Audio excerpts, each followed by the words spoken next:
Assalamualaikum warahmatullahi wabarakatuh. Kita hadir dalam episode pertama podcast pengacara kampung 17. Kita masih berkabung dengan kondisi memakai baju hitam-hitam. Kita masih berkabung karena Indonesia memasuki umur 80 tahun, umur yang sudah cukup tua. Kalau ibarat bahasa kampungnya itu ya, umurnya sudah tua bangka, mangkotan, kata orang-orang dulu ya. Tapi dunia pendidikan itu masih carut marut, masih para aktivis, para pemerhati dunia pendidikan masih menganggap pendidikan itu masih dijajah di Indonesia umur 80 tahun. Narasumber ini ada hadir malam ini adalah Ibu Ari Hartati, seorang aktivis yang sudah cukup lama bergelut di dunia pendidikan, pemerhati pendidikan, beliau juga mengadvokasi dunia pendidikan, dan beliau juga adalah relawan LBH Master Indonesia. Beliau hadir di sini ingin memberikan informasi pencerahan tentang carut marutnya dunia pendidikan kita. Beliau akan sampaikan apa yang akan terjadi, pengalaman-pengalaman beliau yang menggambarkan betapa mirisnya, betapa seramnya dunia pendidikan di negara kita. Oke, Ibu Ari, silakan menyampaikan aspirasi Ibu atau permasalahan-permasalahan yang Ibu hadapi selama ini. Berapa lama, Bu Ari, Ibu merasakan begitu masifnya, begitu permasalahan di dunia pendidikan ini yang nggak pernah selesai-selesai? Berapa lama? Sejak 2007 sampai sekarang itu masih berkecamuk ya di pikiran saya maupun di kota Depok sendiri terutama, karena dari 2007 sampai sekarang 2025 itu nggak ada perubahan. Kalau saya bilang nggak ada perubahan ya, belum ada perubahan yang signifikan dunia pendidikan. Kan di Depok itu kan kota pendidikan, Bu. Kok bisa tidak Ibu kok masih melihat itu satu carut marut, satu banyak sekali pelanggaran di dunia pendidikan. Pemerintah itu tidak ada mengambil langkah-langkah antisipatif dari tahun 2007 itu sampai hari itu. Memang apa saja yang terjadi dengan dunia pendidikan yang Ibu rasakan dan pengalaman Ibu seperti apa?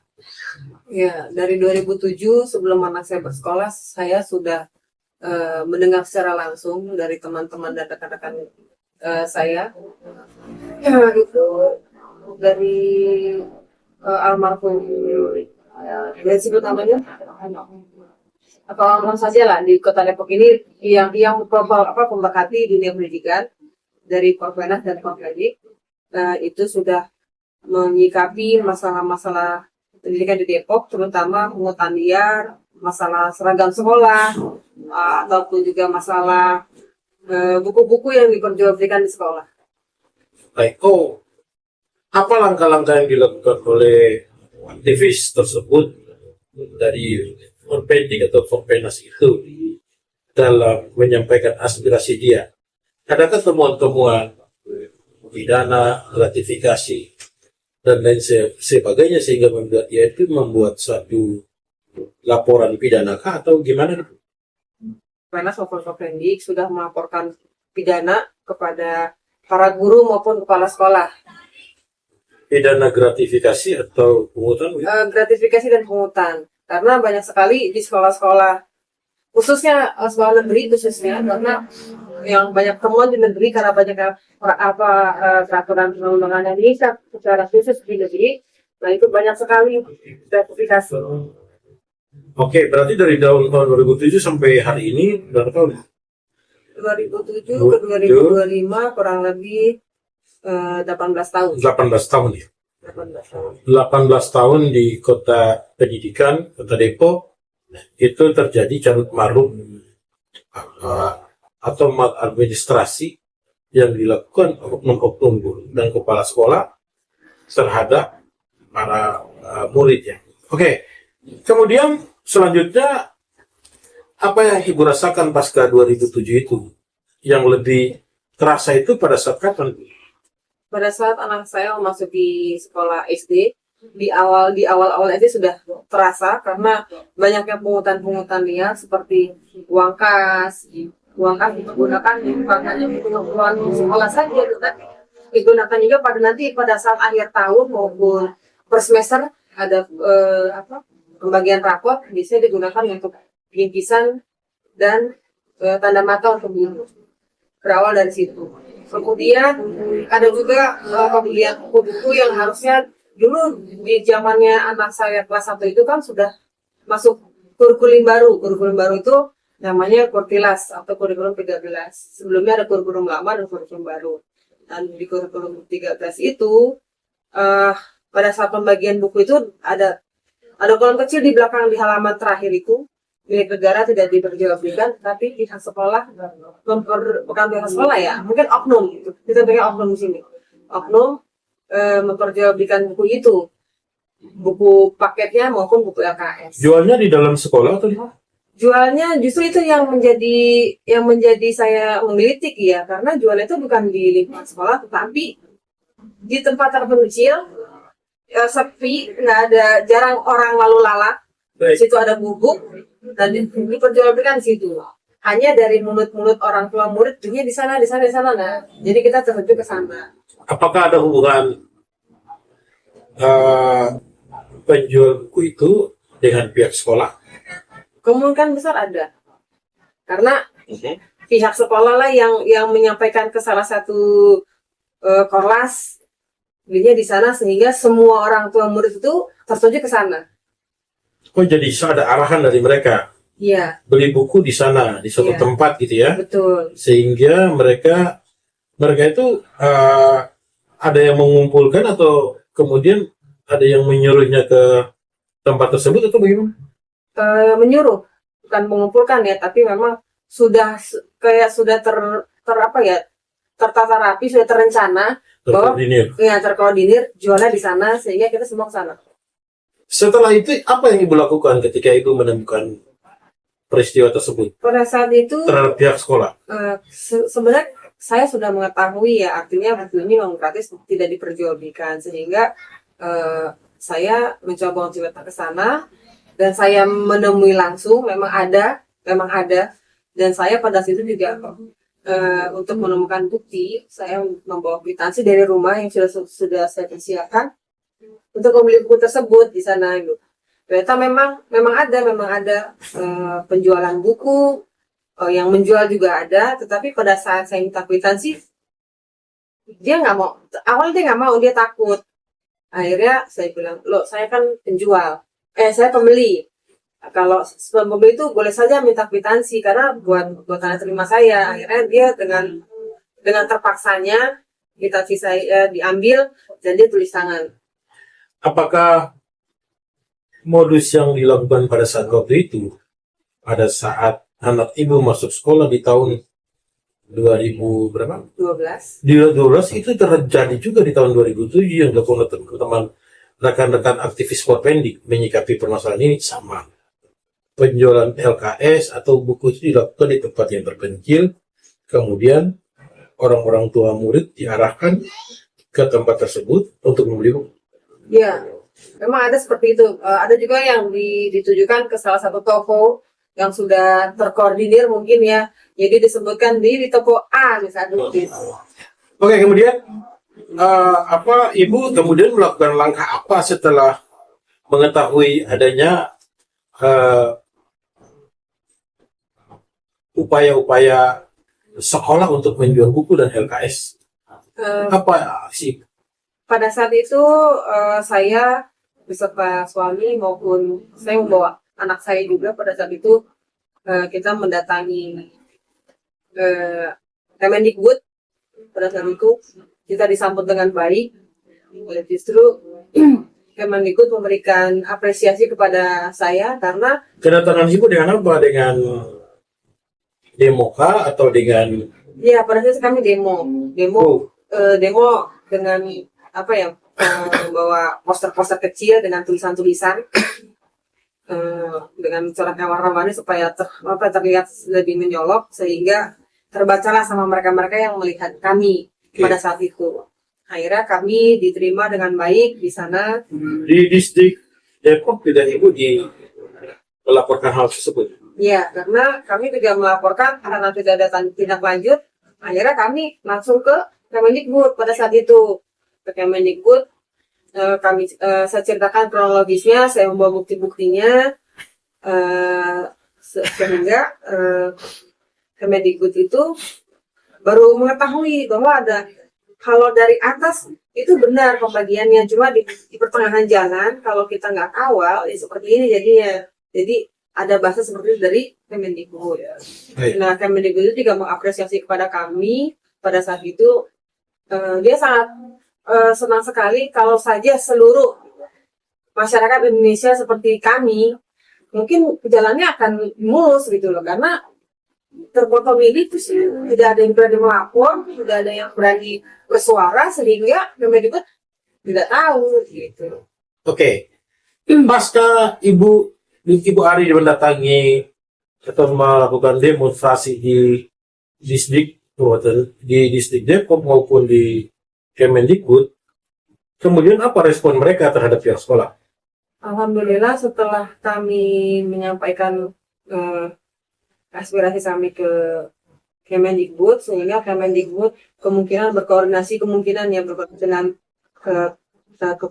Kepala Desa Pendidikan Depok. Akhirnya alhamdulillah untuk selanjutnya buku itu benar-benar digratiskan. Oke. Kemudian dampak daripada aksi ibu atau perjuangan Ibu Ari sendiri terhadap modus-modus penjualan buku dan LKS tersebut, apa yang dilakukan pihak sekolah terhadap ibu dan anak ibu? Biasa ya, kalau kita berani bersuara itu pasti ada dampaknya. Dampaknya itu ya kepada saya ya banyak cacian, makian, bahkan memberikan kata-kata untuk saya tuh ya tukang rusuh, tukang adu lah, tukang macam-macam lah ya, sehingga anak saya juga di situ ada dampaknya. Tetapi saya sudah berultimatum kepada pihak sekolah di mana tempat anak saya sekolah itu bersekolah. Saya bilang, ibu bapak boleh tidak suka dengan saya, tapi saya minta anak saya jangan didiskriminasi. Dan itu saya tekankan sekali pada saat itu, karena saya tahu dampaknya pasti akan besar ke anak saya. Apakah itu dari pihak sekolah diduga melakukan satu diskriminasi atau satu intimidasi, atau itu juga berdampak juga terhadap orang tua yang lain? Dan apakah hanya ibu yang bersuara, cuman ibu, atau ada beberapa orang tua juga mendukung ibu? Yang bersuara hanya saya, tetapi dari belakang itu mungkin banyak ya yang mendukung saya, tetapi tidak berani bersuara. Apakah mereka itu orang kaya sehingga mereka orang kaya, atau mereka dari kaum DF, kaum yang punya, atau kaum menengah ke atas, sehingga mereka tidak berani bersuara, atau memang mereka tidak berani dan takut nanti anaknya diintimidasi dan lain sebagainya? Ya, intinya mereka takut karena ketika nanti mereka bersuara pasti dampaknya ke anak-anak mereka. Oh, jadi ibu berjuang sendiri? Iya, saya berjuang sendiri. Apa kejadian tragis yang terjadi di sekolah pada saat ibu dan anak-anak ibu itu, atau anak ibu itu merasakan dugaan intimidasi atau dugaan perlakuan yang diskriminatif terhadap ibu? Itu apa yang dirasakan? Ya, saya dijauhi, sehingga karena saya berjuang itu hanya sendiri, jadi anak saya di kelas 1 atau kelas 2 ya pada saat itu, sehingga seluruh orang tua di sekolah itu dari kelas 1 sampai kelas 6 yang tidak menyukai saya tuh setiap hari pasang mata yang gimana ya, kayak orang begitu loh, maksudnya ya nggak suka lah sini seperti itu. Jadi kalau misalnya mereka lagi berbicara-bicara tentang masalah buku, masalah seragam, atau masalah sumbangan-sumbangan, ketika saya hadir situ langsung silent semuanya. Gitu. Tapi jujur aja, ibu dan anak ibu merasa terintimidasi Mbak, terhadap perjuangan ibu. Iya, saya sangat merasakan terintimidasi, tapi dengan perjuangan saya harus membuktikan bahwa ini adalah salah besar gitu, sehingga saya benar-benar berjuang untuk sekolah ini tuh supaya bersih gitu. Baik, itu kejadiannya terjadi di SD ya Bu ya? Iya, di SD. Anak ibu yang keberapa tuh yang mendapat hal? Anak saya pertama, yang tapi dampaknya ke anak saya yang pas masuk kelas 1 berikutnya, karena anak saya ada banyak, jadi Ada berapa anak ibu? ada 6. Ada 6 ya? Semuanya sekolah di situ atau bagaimana? Iya, semuanya di sekolah SD yang sama di Depok. Jadi ketika anak saya masuk kelas 1, naik ke jenjang berikutnya, anak saya masuk kelas 1 kemudian, itu sudah mendapatkan dampak. Jadi sudah ada omong-omong, jangan ini sama dia, hati-hati, selalu seperti itu. Oke, kemudian apa dampak dari anak yang pertama ibu, terus memperjuangkan masalah yang dia udah diratifikasi itu ada dampak dari dampaknya besar sekali, karena sebenarnya juga teman-teman saya di belakang itu pengharapan seperti itu, ada yang berani, sehingga dengan adanya perjuangan saya sendiri pada saat itu, mereka juga bersyukur alhamdulillah, karena dengan adanya perjuangan saya, sejak itu pungutan itu tuh sudah ditiadakan sedikit-sedikit, sampai sekarang tuh benar-benar tiada. Gradual ya, maksudnya dia secara perlahan gitu ya. Iya. Yang paling banyak kelihatan pungutan dan gratifikasi itu di mana, di uang apa tuh kira-kira? Kebanyakan itu paling banyak di uang kas. Uang kas itu dimintain per anak kurang lebih 5-10 ribu ya pada saat itu. Dikumpulkan setiap bulan. Tetapi penggunaannya kalau saya lihat kurang efisien, karena ada pembelian yang seharusnya sudah didapatkan dari dana BOS, dibeli lagi lah sama orang tua murid. Apa tuh yang dibeli sama pihak sekolah untuk kegiatan belajar mengajar? Ya, dan bahan itu apa ya, barang-barang yang dibeli itu sudah di cover oleh dana BOS? Seharusnya itu kayak seperti sarana dan prasarana kebersihan, alat kebersihan, alat tulis, mereka sudah masuk dalam 13 komponen dana BOS ya. Tetapi tetap saja dimintain kembali begitu pada saat misalnya ada sapu yang patah sama dilakukan oleh anak-anak murid, terus dimintain lagi nih saweran disapu gitu. Padahal kan uang kas sudah ada, kadang begitu. Jadi uang kas itu nanti dipergunakan di intinya itu ya untuk tanda mata guru. Tanda mata guru seperti apa? Ya, kebanyakan ini ya Bang, kebanyakan itu dia beli gelang emas, cincin emas, kalung emas. Dan itu tuh saya sudah mengumpulkan bukti-bukti itu dari anak saya kelas 1 sampai sekarang. Anak ibu yang pertama kelas 1 sampai kelas 6. Iya. Bukti-bukti itu tentang adanya gratifikasi itu dan lain sebagainya, pungutan dan gratifikasi. Oke, selanjutnya di kelas 2 pungutannya itu anak ibu yang kelas 2. Anak ibu yang nomor 2 itu juga diperlakukan sama. Maksudnya ada pungutan seperti itu. Iya, setiap anak saya masuk di jenjang yang baru dan di jenjang yang berikutnya juga sudah berlanjut, tetap ada pungutan itu masih ada. Tetap masih ada. Iya.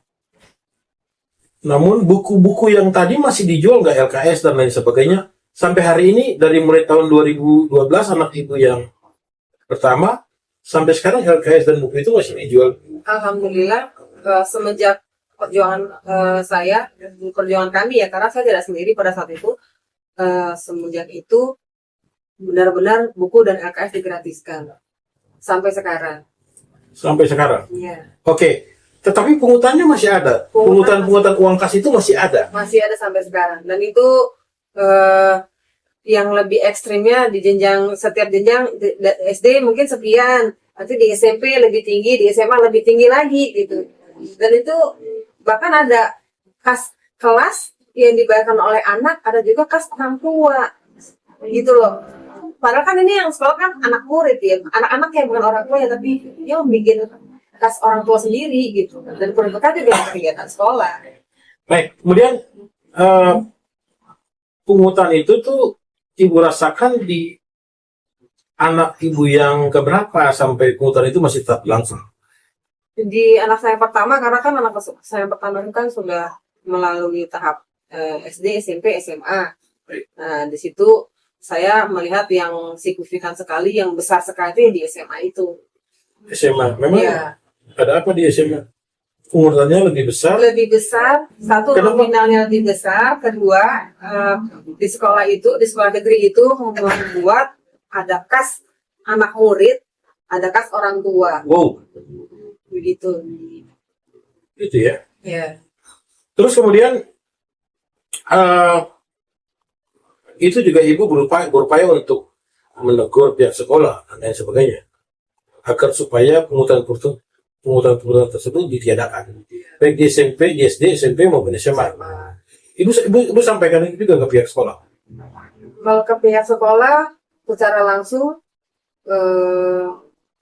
belum ya, maksudnya belum. Kalau di pihak sekolah saya sudah sampaikan, tetapi belum banyak terrealisasi. Karena ada mungkin ya, ada oknum orang tua yang mungkin kalau saya bilang ya cari muka lah atau apa seperti itu, jadi sehingga itu belum menjadi terrealisasi secara tuntas untuk uang kas tersebut. Siapa yang mempelopori pihak sekolah untuk memungut uang tersebut? Pihak mana? Pihak sekolah atau pihak orang tua atau pihak anak-anak itu sendiri? Sebenarnya sih kalau kita lihat uang kas sendiri kan memang sebenarnya tidak diwajibkan dan tidak ada sebenarnya aturan juga tidak ada. Uang kas dan Uang kas lainnya. itu iya. Baik. Karena tidak diatur juga dalam undang-undang pendidikan maupun dari undang-undang komite juga ada kan, itu juga nggak ada sebenarnya. Justru di undang-undang komite itu sekolah tidak boleh memungut apapun dari wali murid. Iya, seharusnya seperti itu. Okay. Jadi uang kas ini kalau saya telusuri ini kebiasaan yang turun temurun, sehingga apa ya? Kalau nggak ada uang kas itu kayak gimana ya? Kayak seperti kayak hampa, mungkin nggak ada yang diolah atau bagaimana, saya nggak ngerti. Cuma itu turun temurun aja, nggak ada aturan yang spesifik untuk mengatur bahwa uang kas itu ada. Itu nggak ada. Bahkan komite kan ada undang-undang komite juga justru itu melarang memungut apapun dari orang tua murid. Jadi ini motivasinya atau ide ini muncul dari orang tua murid atau komite sekolah? Ide-ide untuk uang ini, uang itu, uang untuk perpisahan, uang kas dan lain sebagainya. Itu uang buat beli AC, uang beli. Kalau uang yang perpisahan seperti itu biasanya dari komite nanti dilanjutkan ke ormas-ormas. Hanya cuma buat uang perpisahan? Banyak sih, bukan hanya uang perpisahan aja. Misalnya di kelas belum ada AC, tanpa belum ada kipas angin, biasanya kan mereka ormas sama komite kan punya pertemuan khusus ya. Nah mungkin untuk membackup itu ya sambung menyambung lah antara kelas dan komite. Oke. Kemudian anak dilibatkan nggak, anak-anak misalnya di satu kelas ada ketua kelas yang mengkoordinir untuk penagihan? Ada. Penagihan terhadap anak-anak ini? Biasanya itu dikoordinir oleh bendahara. Bendahara kelas. Bendahara kelas. Nah, bendahara kelas itu biasanya ada ketua kelas, wakil ketua kelas, sekretaris, wakil sekretaris, bendahara 1, bendahara 2. Nah, biasanya itu bendahara inilah yang memungut ya secara langsung kepada anak-anak dan tragisnya lagi bahkan ada yang menagih di grup orang tua. Siapa yang menagih? Kelasnya. Jadi kelasnya menagih secara langsung di grup orang tua, ini belum bayar uang kas gitu, seperti itu. Tolong dibayarkan. Bahkan ada salah satu wali murid, orang tua murid yang sudah diberitahu, terus awalnya di Japri, tapi lama-lama dimasuk ke grup. Nah, itu menjadi kisruh uang kas. Dan pada saat anak saya kelas 1 juga, Kelas 1. kelas 1 SD, pada saat saya nge-review kembali di kelas 1 SD anak saya masuk itu, kita kisah juga masalah uang kas, sehingga saya pernah datangin gurunya, datangin kepala sekolah. Saya bilang, ini saya minta pertanggungjawaban atas uang kas, dan guru pun lepas tangan. Dia malah bilang, oh, saya nggak tahu, saya nggak urusan masalah uang kas, seperti itu. Maaf, kalau saya boleh tahu, itu di sekolah SD sendiri, ya tempat anak ibu itu sebenarnya mereka yang pro untuk gratifikasi atau pungutan liar itu kebanyakan dari kaum apa di sekolah anak ibu itu, banyak dari kaum menengah ke atas atau dari kaum menengah ke bawah? Kebanyakan sih dari menengah ke bawah ya. Ibu memang tahu ekonomi mereka? Secara ini pandangan saya, karena kan pernah juga berbicara, orang tuanya cuma tukang ojek, misalnya seperti itu. Ada juga cuma jual kios di rumah, bikin jualan kelontong lah di rumah, seperti itu. Ada masalah-masalah sosial lainnya nggak? Misalnya mereka tuh banyak utang, tapi banyak sekali. Tapi mereka berani untuk ketika ada uang kas itu, mereka berani berhutang untuk menutupi uang kas ini, atau uang pungutan lainnya. Karena bahkan ada yang terlibat sama bank keliling ya. Bank keliling ya itu untuk membayar supaya anaknya bisa bersekolah, nggak namanya bersih, nggak ada yang di sekolah tuh nggak ada yang menagih misalnya kayak gitu. Ada yang minjam dengan bank keliling. Ada juga yang sampai orang tuanya itu, mohon maaf di sini saya bilang pekerja malam ya, untuk benar-benar menghidupi anaknya supaya anak saya sekolah terus gitu, pokoknya begitu. Ya, tapi pihak sekolah diduga melakukan pungutan liar, diduga melakukan gratifikasi, tetapi dia berupaya dengan cara, misalnya cara-cara minjam ke bank keliling atau ke rentenir. Ada yang punya profesi dunia malam untuk menghidupi itu, menghidupi anaknya, atau untuk membayar uang itu. Ya, yang penting. Miris sekali ya kalau gitu ya. Intinya mereka bilang, yang penting anak saya sekolah di sekolah itu aman lah, seperti itu. Oke. Lalu kemudian apa keberhasilan ibu sehingga hal itu bisa eliminir gitu, dikurangi itu kebiasaan buruk mereka dengan memungut dan melakukan gratifikasi itu benar-benar terjadi. Contohnya di mana yang paling signifikan terjadi? Pungutan itu mulai berkurang. Yang sangat signifikan itu di SD ya, karena anak saya ada 4 orang anak yang sekolah di sana. Itu benar-benar signifikan sekali, karena pungutan yang biasanya ada infak, ada infak tiap Jumat, ada ada pungutan banyak lah yang nggak masuk di logika sebenarnya, karena di sabar pungli pada saat itu di tahun 2000-an, pada saat Presiden Jokowi itu menduduki sebagai presiden, juga sudah mengeluarkan sabar pungli. Dan di situ ada kurang lebih 40 atau 50 poin, termasuk uang kas, uang infak, sebenarnya juga masuk di situ. Ada uang pembersihan lah, macam uang buat guru, macam-macam di situ ada sebenarnya.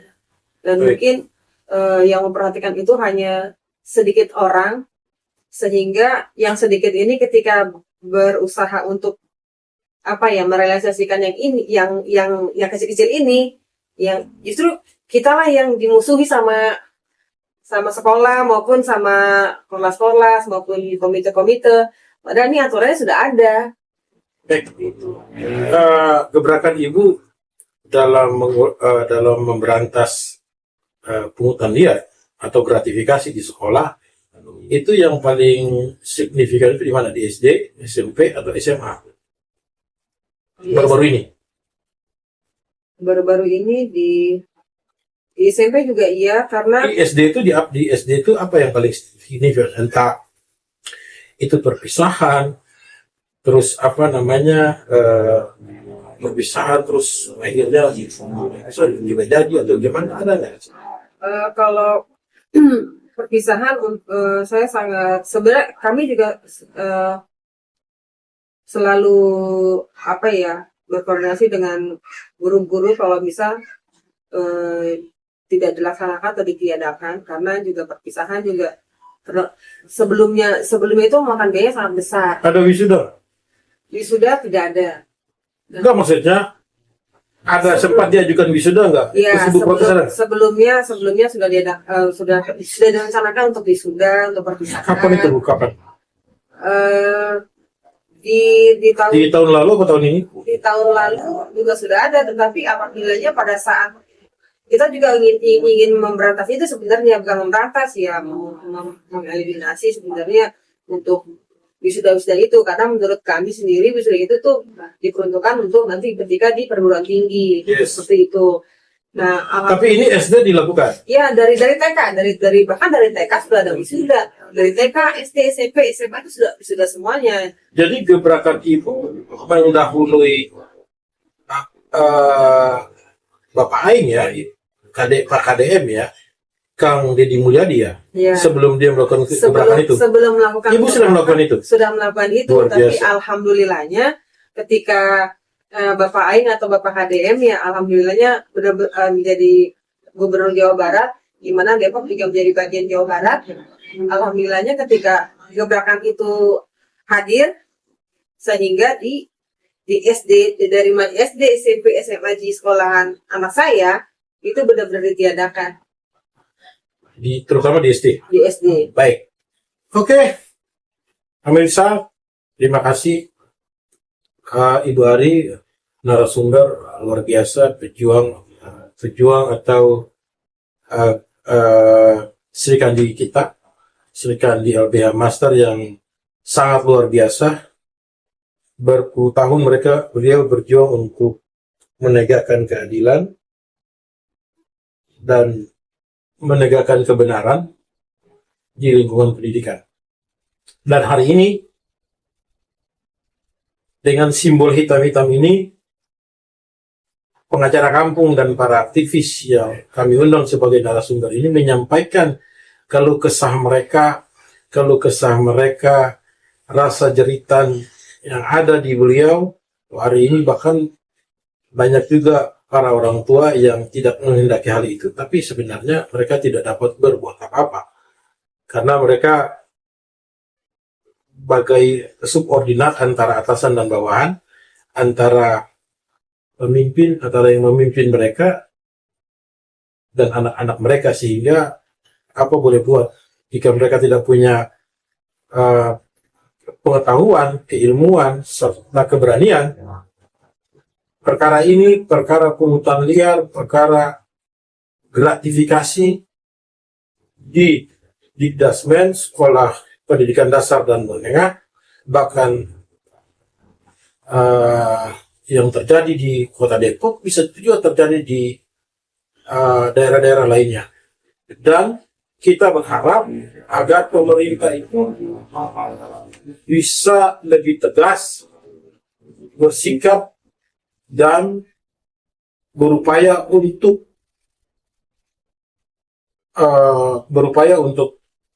menggratiskan sekolah ini sesuai dengan putusan MK bulan Mei kemarin dan putusan sebelumnya tentang aturan lainnya yang menggratiskan sekolah. Artinya khususnya sekolah negeri. Jadi kita berharap bahwa jangan ada lagi pungutan dalam bentuk apapun. Jangan ada lagi intimidasi terhadap orang-orang yang bersuara tentang keadilan. Jadi ingat, Menteri Pendidikan, Presiden Prabowo, tolong dilihat kembali masa depan anak ini, dan tolong ditertibkan dunia pendidikan, terutama gratifikasi dan pungutan liar. Terima kasih, kita akan bertemu dengan di episode berikutnya. Assalamualaikum warahmatullahi wabarakatuh.